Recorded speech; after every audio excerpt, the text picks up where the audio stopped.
এটাকে স্বামী হিসেবে গ্রহণ করতে পারলো? এই কথাটা আম্মা জান খাদিজার কানে চলে গেছে। শোনা মাত্রই ধনী তো তিনি তো মক্কার সবচেয়ে বড় একজন ধনী ধনাঢ্য ব্যবসায়ী, তার একটা প্রভাব চতুর্দিকে আছে, তার বিরুদ্ধে কথা হচ্ছে, তার কানে আসছে। সব ধনীকে তিনি ডাকলেন, সব ধনীকে ডাক দিয়ে তিনি আমন্ত্রণ করলেন। তিনি বললেন, আমার যে বিয়ে হলো, আমার বিয়ে নিয়ে তোমরা নাকি কি জল্পনা কল্পনা করছো, কি যেন মন্তব্য করছো আমার স্বামীকে নিয়ে। আমার স্বামীকে নিয়ে আমি তোমাদের 4টা প্রশ্ন করতে চাই। নাম্বার 1 প্রশ্ন হলো,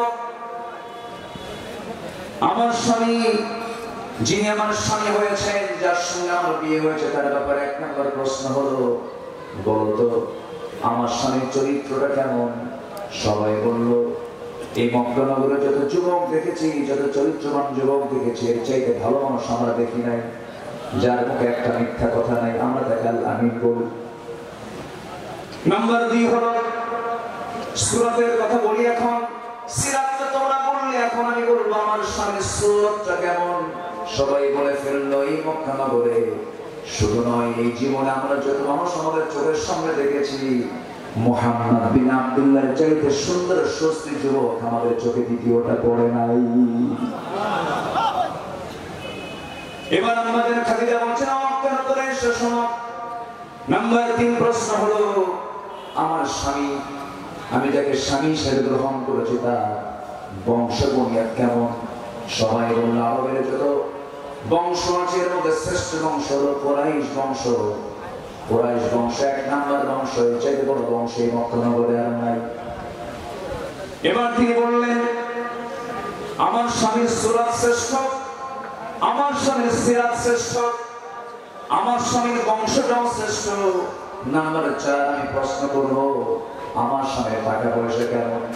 এবার গলা ছাড়া দিয়ে সবাই বলতেছে, এই জন্যই তো মানা করছিলাম, টাকা নাই পয়সা নেই, ফকির মানুষ।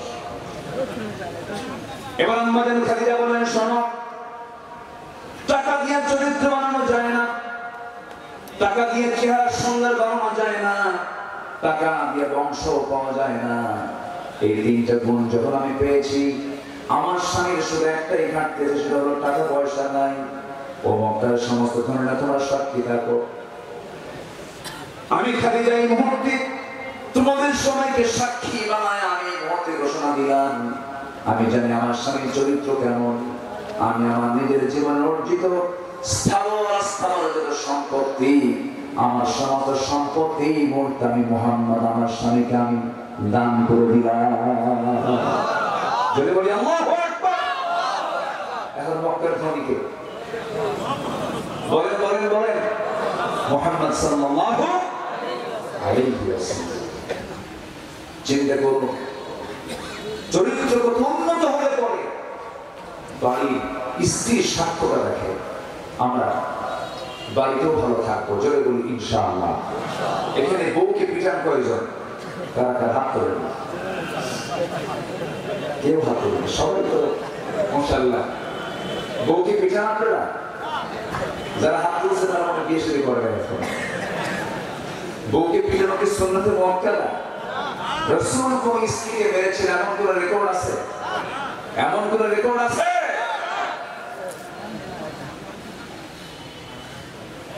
স্বামী মালয়েশিয়া থাকে, বউ দেশে থাকে, মোবাইলে গালিগালাজ, অকথ্য ভাষায় গালিগালাজ, শেষ পর্যন্ত লাস্ট প্রান্তিক শব্দ বলে ফেলে, তালাক বলে ফেলে।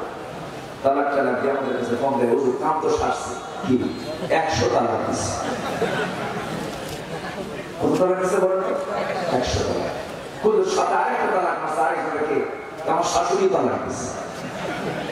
শাশুড়িকে তালাক খায়, হুজুর রাতটা হলো ওনার উপরে বেশি, এই জন্য ওনারও তালাক দিচ্ছে। বলেন বিশ্ব নবীর সুন্নাহ কি এমন ছিল? নবীজির সুন্নাহ কি এমন ছিল? সূরা তাহরীম পড়লে তার ধৈর্য কেমন ছিল স্পষ্ট হয়ে যাবে। লিমা তুহাররিমা মা আহাল্লাল্লাহু লাক। সম্মানিত ভাইরা, দেখতে দেখতে ঘড়ির কাঁটা চূড়ান্ত সংখ্যায় পৌঁছে যাচ্ছে, প্রায় 12টার কাছে। অনেকে কিছু অংশ মানুষ চলেও গেছে, অনেক দূর থেকে বিভিন্ন থানা থেকে মাহফিল এসেছেন। সময়ের কাঁটা শেষ প্রান্তের দিকে আস্তে আস্তে যাচ্ছে, আমিও শেষের দিকে আস্তে আস্তে চলে যাব। আমাকে নিয়ে, আমি আপনাকে নিয়ে একসঙ্গে আমরা দোয়া করবো। সবাই দোয়ায় শামিল হচ্ছেন তো ইনশাআল্লাহ? শহীদদের জন্য দোয়া হবে, যারা দুনিয়ার মুখে ইসলামকে বিজয়ী করার জন্য, দুনিয়া থেকে জুলুমকে নিশ্চিহ্ন করার জন্য নিজের মুখের তাজা প্রাণ পর্যন্ত ঢেলে দিয়েছেন, তাদের জন্য কি আমাদের দোয়া করার দরকার আছে না? আছে না নাই? আল্লাহ শহীদ কামরুজ্জামানের এই ধন্য, তার জন্ম এলাকায় হয়েছে, এলাকাবাসী ধন্য আমি মনে করি। আল্লাহ তুমি তার এই জনপদকে ইসলামের জন্য কবুল করে নাও, দ্বীনের জন্য কবুল করে নাও। আমার রাশেদ ভাই হাফেজ রশিদুল ইসলাম, আপনারা ধন্য। এমন একজন, কি বলবো আমি, এমন কোন গুণ নাই।